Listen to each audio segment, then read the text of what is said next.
Baik, Assalamualaikum warahmatullahi wabarakatuh. Perkenalkan nama saya Diana Hikmata dari Koas Anak Bahas dengan NIM 2140902169 dengan periode 17 Juli hingga 12 Agustus dengan judul Non-Traumatic Musculoskeletal Disorder. Di sini yang pertama ada leher nyeri dan punggung. Untuk nyeri leher dan punggung ini sendiri adalah penyebab utama kecacatan di Amerika Serikat dan sering terlihat di IGD. Sementara sebagai interkasur di sini kasus tidak spesifik atau etiologi jinak, patologi serta mendasari mungkin ada. Fokus pada faktor risiko untuk patologi dan pemeriksaan fisik termasuk neurologis rinci secara penyelidikan. Untuk nyeri leher dan punggung memiliki banyak sekali penyebab, tetapi di sini seringkali dapat diklasifikasikan di dua kelompok, yaitu nyeri muskuloskeletal tanpa komplikasi dan nyeri yang dapat disebabkan oleh radikulopati. Nah, untuk dari anamnesis itu sendiri harus berdasarkan dari waktu, keadaan, lokasi, radiasi, durasi, dan faktor eksaserbasi atau pengurangan nyeri. Untuk kemudian harus mencakup evaluasi dari mobilitas dan tentang geraknya, pasien harus secara terbuka, mengamati dan meraba bagian leher dan punggung untuk bagian nyeri tekannya, deformitas, limfadenopathi, atau tanda-tanda dari infeksi itu sendiri. Lalu pemeriksaan dari neurologis menyeluruh termasuk penilaian kekuatan, sensasi, dan refleks akar saraf tentu sangatlah penting. Dan ini dapat membedakan radikulopati cervix dan nyeri leher dapat dibagi dua, yaitu faktor-faktor yang mendukung radikulopati cervix atau melopati. Yang bagian tabel sebelah kiri yaitu adalah yang pertama ada nyeri dari leher yang menjalar ke lengan dalam pola dermatom, perubahan sensorik sepanjang distribusi dermatom, mendorong ke bawah di atas kepala dengan leher ekstensi atau pada bagian dagu itu diarahkan ke atas, dan kepala condong ke arah sisi gejala menimbulkan rasa sakit, biasanya ke arah atau ke bawah lengan. Nyeri dapat memburuk dengan falsafah yang meningkatkan tekanan intratekal. Benturkan leher depan sampai dagu bertemu dengan dada. Apabila nyeri dapat dihentikan gerakannya. Lalu refleks tertentu atau jarang refleks juga dapat meningkat. Lalu yang kedua, ada faktor-faktor pendukung nyeri leher muskuloskeletal tanpa komplikasi. Di sini yaitu ada kelembutan otot yang terlibat. Pemeriksa mungkin menemukan titik fokus kelembutan, atrofi atau penipisan otot bahu dapat terjadi setelah cedera atau lengkap. Nyeri meningkat dengan penculikan bahu di sisi nyeri leher. Gerakan yang berulang pada bagian lengan atau bahu, riwayat cedera pada dalam waktu dekat, terus nyeri disertai dengan kekakuan. Nah, untuk perawatan dan disposisi departemen darurat ini, pasien dengan nyeri leher dan punggung yang mengalami defek neurologis progresif myelopati atau yang nyeri yang tidak dapat diatasi harus diterapkan atau dapat dilakukan dengan MRI dan dirawat layanan yang sesuai untuk penanganan lebih lanjut. Nah, di sini untuk obat yang dapat diberikan adalah dexamethasone 10 mg IV yang harus diberikan sebelum pencitraan untuk dugaan kompresi epidural. Yang kedua, yaitu ada infeksi tulang belakang yang diduga atau terbukti memerlukan konsultasi segera dengan ahli bedah tulang belakang. Nah, untuk antibiotiknya sendiri di sini dapat diberikan antibiotik spesimen luas empiris, seperti contohnya adalah vancomycin 1 gram IV dan piperacillin tazobactam 3.375 gram secara IV dan seharusnya diberikan kecuali instruksi tersendiri.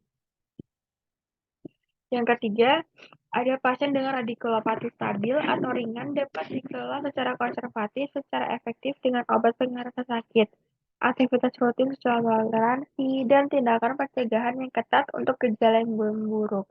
Nah, untuk MRI rawat jalan dan tindak lanjut bedah saraf harus dipertimbangkan untuk pasien yang gagal dalam pengobatan konservatif itu sendiri.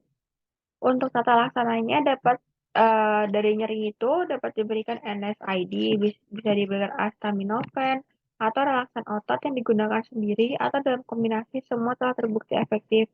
Contohnya adalah opioid oral jangka pendek dapat diresepkan untuk pasien dengan nyeri sedang hingga berat. Tapi penggunaan jangka panjang di sini tidak dianjurkan. Untuk yang kelima, yaitu sebagian besar pasien dengan nyeri leher atau punggung akan mengalami perjalanan membaik seiring waktu. Nah, pasien dapat tidak cepat obat nyeri yang sesuai dan aktivitas yang dapat ditoleransi. Selanjutnya di sini ada pada nyeri bahu. Nyeri bahu ini adalah keluhan muskuloskeletal yang sering terjadi, terutama pada pasien yang berusia lebih dari 40 tahun. Pekerjaan, bermain, maupun dari kegiatan sehari-hari dapat menyebabkan stres pada sendi bahu, serta dapat menyebabkan rasa sakit dari cedera akut dan kronis. Nyeri pada bagian bahu dapat berasal dari gangguan intrinsik maupun ekstrinsik. Untuk fitur klinisnya sini, apabila nyerinya itu pada malam hari, itu adalah ciri umum pada patologi bahu intrinsik. Untuk rentang gerak yang menurun, krepitasi, kelemahan, atau atrofi otot dapat dikaitkan dengan kondisi tertentu. Untuk gejala sistemiknya, sesak nafas, demam, nyeri dada dapat meningkatkan kecurigaan masalah bawah extension dan berpotensi dapat mengancam jiwa. Untuk diagnosis bandingnya itu sendiri, dapat dilakukan pemeriksaan pada bagian nyeri bahu, misalkan mencakup rentang gerak dan pengujian kekuatan otot, palpasi untuk lambutan lokal atau kelainan lainnya, dan identifikasi setiap defisit neurovaskular. Pada pasien penyebab ekstrinsik nyeri bahu dicurigai, diagnostik lebih lanjut pengujian dapat diindikasikan studi laboratorium, radioterapi, tambahan, grafik, dan elektrokardiogram. Diagnosis banding mencakup berbagai gangguan muskuloskeletal intrinsik. Untuk sindrom pelampiasan, mencakup banyak rasa sakit sindrom bahu yang paling sering diakibatkan oleh penggunaan lengan berulang di atas kepala. Misalnya, entitas patologis yang termasuk dalam sindrom ini, tendonitis subkromial dan bursitis, tendonitis supraspinatus dan rotator cuff tendonitis. Bursitis kromial terlihat pada pasien lebih muda, biasanya itu dari 25 tahun itu dia udah terlihat.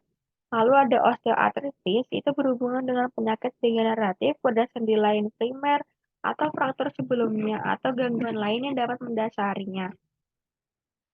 Lalu ada tendinopati bisep, yaitu timbul karena peradangan atau robekan kolagen di sekitar tendon dan dapat bersifat akut ataupun kronis.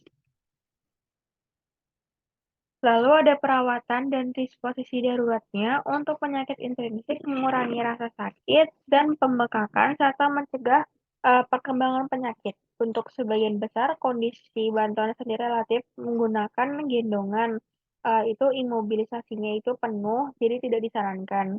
Pemberian obat antiinflamasi non-steroid, analgesik opioid sesuai kebutuhan, dan penerapan kompres dingin.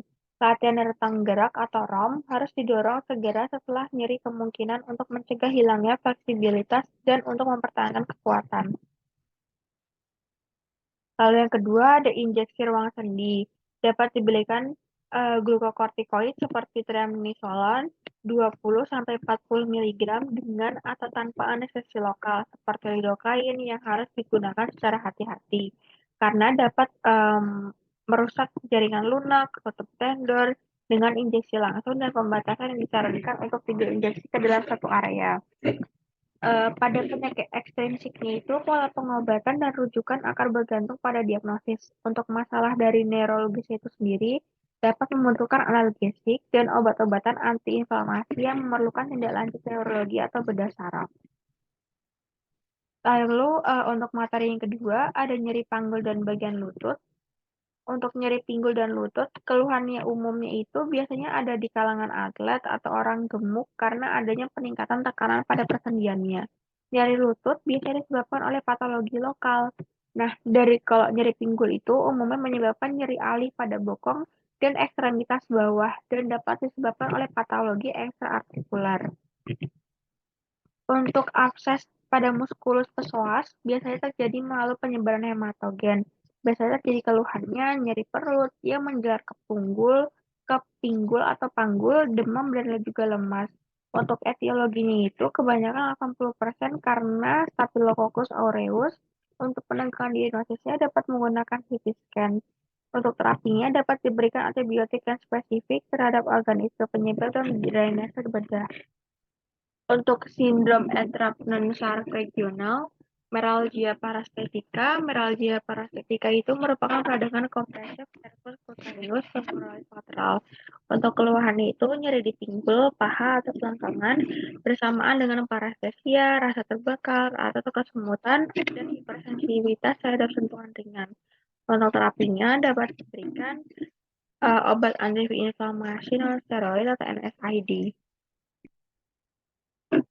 Untuk entrapment nervus obturator terjadi setelah fraktur panggul, adanya massa di sekitar saraf atau pada atlas dengan fascia band di saluran obturator distal. Untuk keluhannya itu adanya rasa sakit belakangan dan turun paha bagian dalam. Untuk terapinya itu pembedahan mungkin diperlukan untuk menghilangkan rasa sakit itu sendiri. Lalu ada entrapment nervus ilioinguinalis, yaitu dikaitkan dengan kehamilan atau hipertrofi otot dinding perut. Untuk keluhannya itu ada nyeri pangkal paha. Lalu ada sindrom piriformis. Ini bisa disebabkan karena iritasi saraf sciatic dan dari otot piriformis. Keluhannya itu nyeri pada otot bokong dan hamstring yang meningkat pada saat duduk, menaiki tangga, atau jongkok. Untuk terapinya perawatan konservatif. Untuk diagnosis bandingnya itu sendiri ada kategori diagnosisnya, ada entrapment saraf, diagnosisnya ada meralgia parestetika, entrapment nervus obturator, entrapment nervus ilioinguinal, dan ada sindrom piriformis. Untuk dari meralgia parestetika itu nyerinya ada pada anterolateral dan parestesia, dan nyeri pangkal paha dan paha bagian dalam.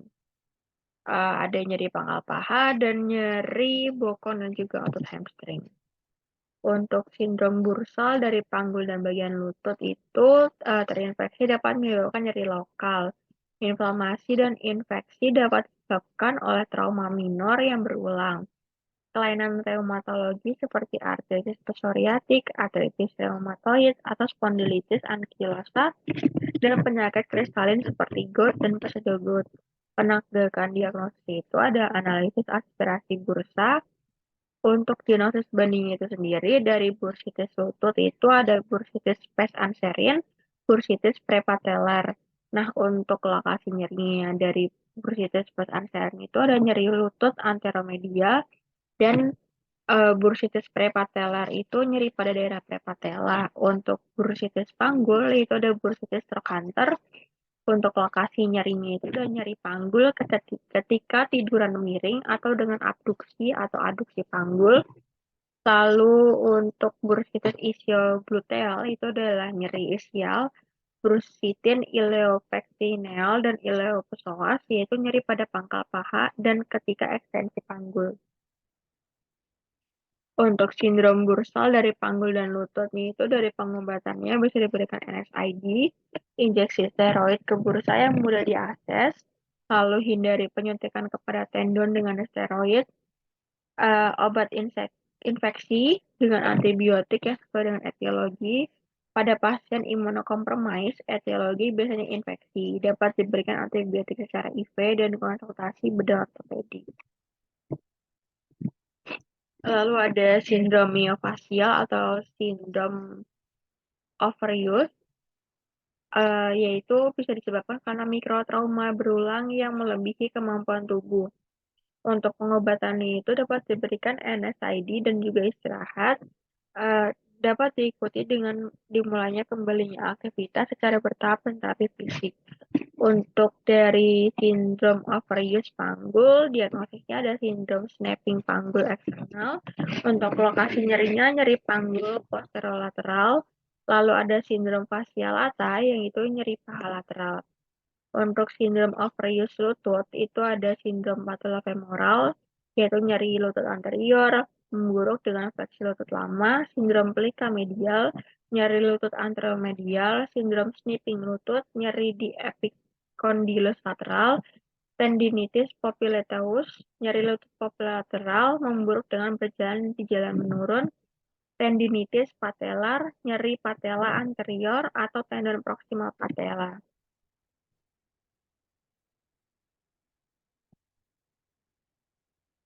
Untuk kerusakan tulang dan artikularnya itu, osteonekrosis adalah infeksi tulang yang disebabkan oleh kurangnya suplai darah ke tulang. Penyebabnya bisa idiopatik atau dari kelainan itu primer, kelainan sekunder akibat kondisi sistemik atau akibat trauma. Untuk osteonekrosis kaput femur di sini dapat disebabkan patah tulang, kolum femoralis, dislokasi pinggul, trauma okulti atau minor, penyakit sel sabit, penyakit pembuluh darah, penyalahgunaan alkohol, transplantasi ginjal, lupus, uh, ada pankreatis kronis, pemberian steroid eksogen, penyakit Cushing syndrome, penyakit dekompresi, penyakit Gaucher, dan osteodistrofi ginjal. Nah, untuk osteonekrosis pinggul itu dapat menyebabkan rasa nyeri dari pantat sampai lutut. Untuk penegakan dari diagnosis sendiri itu dapat X-ray, CT, ataupun MRI. Untuk terapi sendiri dapat diberikan penggantian sendi mungkin dapat diperlukan.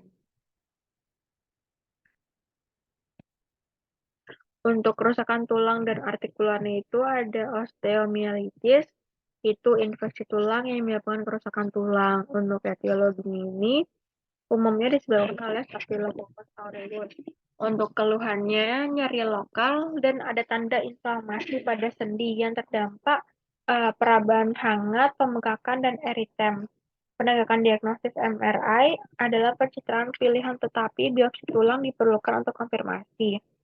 Lalu ada terapinya di sini pada keadaan akut diberikan antibiotik parenteral dosis tinggi dan spektrum luas berdasarkan faktor risiko bagi pasien dan organisme yang paling mungkin. Lalu ada osteoitis pubis, itu faktor resikonya itu bisa terjadi karena adanya kehamilan atlet karena dia terlalu sering menggunakan otot aduktor dan gracilis, dan setelah operasi kandung kemih dan juga prostat. Untuk keluhannya sendiri biasanya tuh pada daerah pubisnya tuh nyeri. Umumnya sembuh dalam jangka waktu tertentu. Terapinya itu istirahat dan pemberian NSAID. Lalu ada myositis ossificans atau kalsifikasi heterotopik. Itu karena pengendapan tulang di tempat abnormal setelah trauma langsung. Untuk keluhannya nyeri dan massa yang teraba, pembatasan gerakan pada otot atau sendi yang terkena, terapinya dapat diberikan, pembedahan mungkin dapat diperlukan. Untuk faktor resiko, etiologi, dan terapi antibiotik empiris direkomendasikan untuk osteomyelitis. Untuk faktor resikonya sendiri, itu bisa dilihat dari usia lanjut, penyebaran, dan juga hematologinya. Untuk penyebabnya itu bisa jadi Staphylococcus aureus, bakteri gram negatif. Untuk rekomendasi antibiotik itu ada vancomycin plus piperacillin tazobactam atau impenim. Lalu ada penyakit sickle cell disebabkan karena salmonella, bakteri gram negatif, dan Staphylococcus aureus. Dapat diberikan ciprofloxacin, pertimbangan vancomycin. Lalu ada DM, insufisiensi vaskular. Untuk etiologi penyebabnya karena Streptococcus pyogenes plus coliform and anaerobes, lalu dapat diberikan vancomycin plus piperacillin tazobactam atau impenem. Untuk penggunaan obat injeksinya S. aureus dan Pseudomonas dapat diberikan vancomycin. Pada negara yang berkembang dapat adanya Mycobacterium tuberculosis, dapat diberikan rifamycin, isoniazid, pyrazinamide, dan ethambutol. Untuk bayi baru lahir itu adalah Streptococcus grup B, bakteri gram negatif, dapat diberikan vancomycin plus ceftazidime. Ini untuk yang anak-anak, untuk ada Staphylococcus aureus, vancomycin plus ceftazidime, postoperatif dengan atau tanpa pemberian alat ortopedi. Lalu ada S. aureus dan koagulasi negatif, vancomycin. Kalau gigitan manusia itu dapat diberikan streptokoki atau anaerobik bakteria, dapat diberikan piperacillin tazobactam atau impenem. Lalu gigitan hewan Pasteurella multocida Eikenella corrodens, dapat diberikan ceforoxim jika etiologinya piperacillin tazobactam atau impenem. Lalu gangguan non-trauma pada tangan. Untuk gangguan dari non-trauma pada tangan itu sendiri, untuk pendahuluannya di sini ada drainase pus, imobilisasi, elevasi, dan juga antibiotiknya itu sendiri. Pengobatan untuk banyak kondisi dan tangan. Hal ini dapat membantu mengurangi peradangan, menghindari cedera sekunder, dan pencegahan perluasan infeksi apapun. Lalu ada selulitis, infeksi superficial yang muncul dengan kehangatan lokal, eritema dan edem. Lalu ada tenosynovitis flexor, itu keadaan darurat bedah yang didiagnosis pada pemeriksaan. Nah, untuk tanda kardinalnya itu ada 4, yaitu perkusi, pembengkakan, nyeri hebat, dan poster fleksinya. Untuk perkusinya itu perkusi di sepanjang selubung tendon flexor. Pembengkakannya itu dari jari simetris sepanjang selubung tendon, nyeri hebat dengan ekstensi pasif. Poster fleksi dari jari yang terlibat saat istirahat untuk meminimalkan nyeri.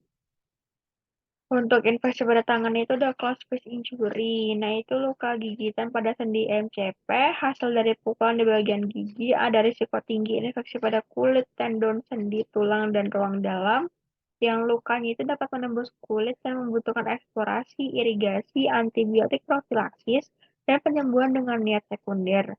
Lalu ada paremsia, itu ada infeksi pada lipatan kuku lateral. Jika tidak ada nanah, obati dengan direndam air hangat, elevasi, dan antibiotik apabila jika diperlukan. Lalu ada velon. Nah, velon itu infeksi pada ruang pulpa ujung jari, insisi, dan drainase dengan pendekatan lateral untuk melindungi bandel neurovaskularnya. Lalu ada herpetic whitlow, yaitu infeksi virus pada jari bagian distal, imobilisasi, elevasi, dan lindungi dengan balutan kering untuk mencegah penularan. Agen antivirus dapat mempersingkat durasinya. Lalu ada antibiotiknya dapat diberikan, ada Velon Paronesia. Dapat diberikan antibiotik diindikasikan untuk infeksi yang terkait dengan selulitis lokal. Kultur direkomendasikan oleh ahli bedah tangan.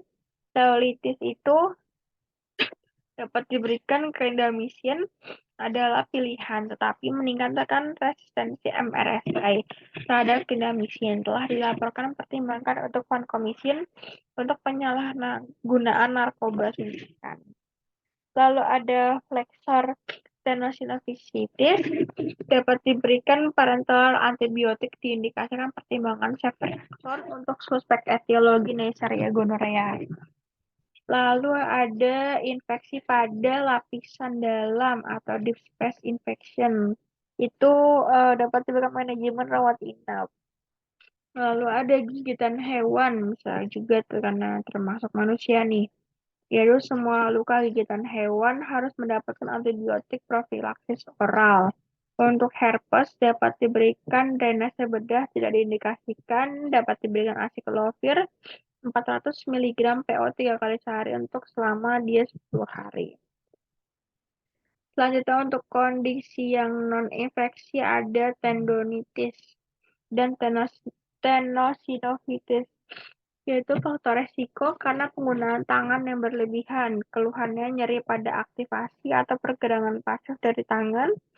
Terapinya dapat diberikan NSAID. Untuk trigger finger, itu tenosinovitis pada selubung flexor. Terapinya itu dapat diberikan injeksi steroid. Lalu ada kista ganglion, itu kumpulan cairan dari jaringan sinovial yang mengalami herniasi dari kapsul sendi atau selubung tendon. Terapinya obati dengan NSAID dan rujuk. Lalu ada tenosynovitis decurvine, itu untuk keluhan itu tuh nyeri pada aspek radial pergelangan tangan dan menjalar ke bagian lengan bawah. Untuk pengurusan fisiknya, tes Finkelstein bersifat diagnosis. Hasil positif itu dia apabila akan terasa nyeri, Untuk terapinya, penggunaan spika ibu jari dapat diberikan pemberian NSAID dan dirujuk. Untuk kontraktur Dupuytren atau penyebabnya itu bisa karena perubahan fibrosa pada jaringan sekutan telapak tangan yang dapat menyebabkan tethering dan kontraktur sendi.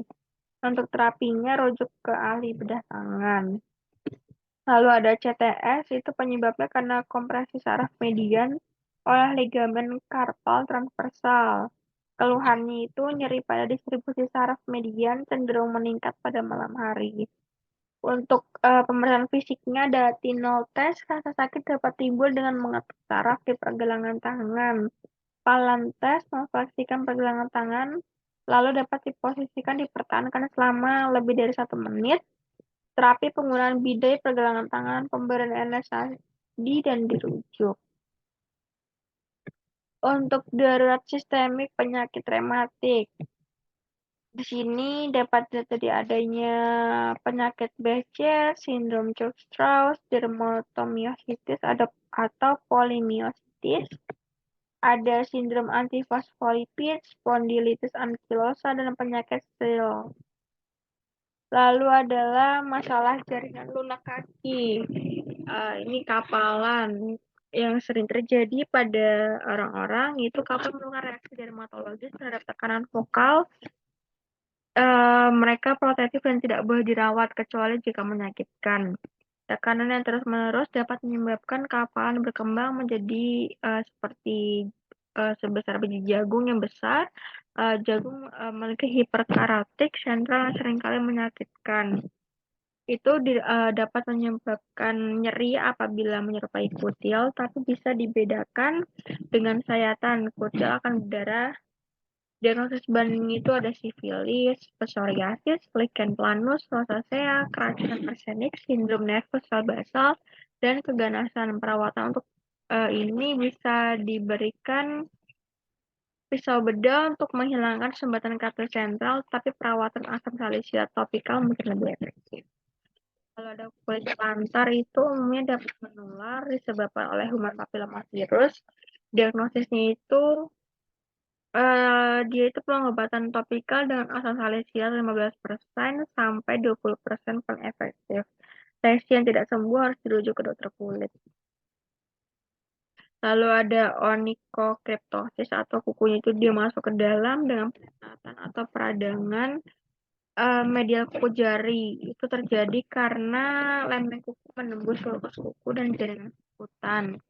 Biasanya pada jempol kaki. Nah, apabila jika kuku jari tidak terinfeksi, hasil yang cukup seringkali akan diperoleh dengan mengangkat kuku dengan seutas kapas di antara pelat kuku dan kulit, mendam kaki setiap hari, dan menghindari tekanan pada area tersebut. Atau dapat diberikan menghapus spikula kuku dan debridemen alur kuku.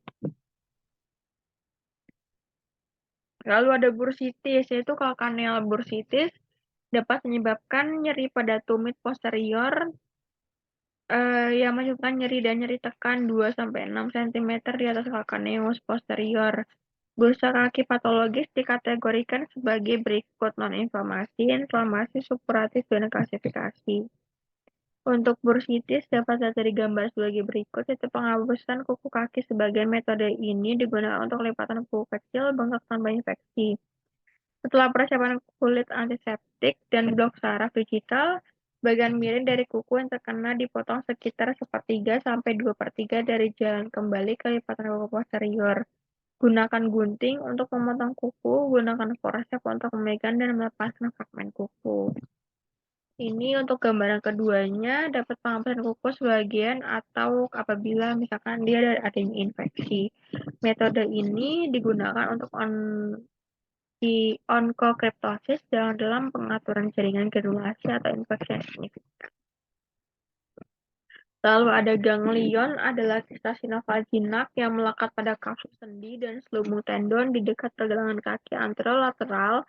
Biasanya kista yang tegas tidak nyeri tekan, ditemukan pada pemeriksaan. Nah, itu diagnosis klinisnya bisa digunakan MRI atau USG, tapi itu jarang dilakukan. Pecahnya tendon Achilles secara spontan sering terjadi, tetapi pecahnya tendon kaki lainnya dapat terjadi usia dan penggunaan kortikosteroid kronis dan fluoroquinolone merupakan faktor resiko dari ruptur spontan. Untuk perawatan umumnya, bedah pada pasien yang lebih muda dan konservatif itu menyebabkan defek yang teraba dan foot drop ringan. Dalam kebanyakan kasus, pembedahan tidak diperlukan. Post-ruptur tendon tibialis rior biasanya kronis dan muncul dengan kelengkungan yang rata dan pembengkakan di atas pergelangan kaki medial. Lalu ada plantar interdigital neuroma, itu diberikan terjadi dari jebakan saraf digital plantar proximal ke bifurkasinya karena sepatu yang ketat setelah ketiga paling terpengaruh. Perawatan konservatif termasuk sepatu lebar dan suntikan glukokortikoid lokal mungkin bersifat kuratif. Lalu ada sindrom kompartemen kaki. Nah, itu memiliki 9 kompartemen. Sindrom kompartemen di kaki berhubungan dengan cedera himpitan energi tinggi. Untuk penyebab lainnya termasuk gangguan perdarahan dan pembengkakan pasca iskemik setelah cedera arteri, patah tulang kaki dan pergelangan kaki, luka bakar, dan penggunaan berlebihan dan kronis. Rasa sakitnya itu tidak sebanding dengan cedera. Untuk gejalanya itu nyeri yang memburuk pada gerakan aktif dan pasif, parestesia, defisit neurovaskular, dan absen. Sekian untuk dari textbook reading saya. Assalamualaikum warahmatullahi wabarakatuh.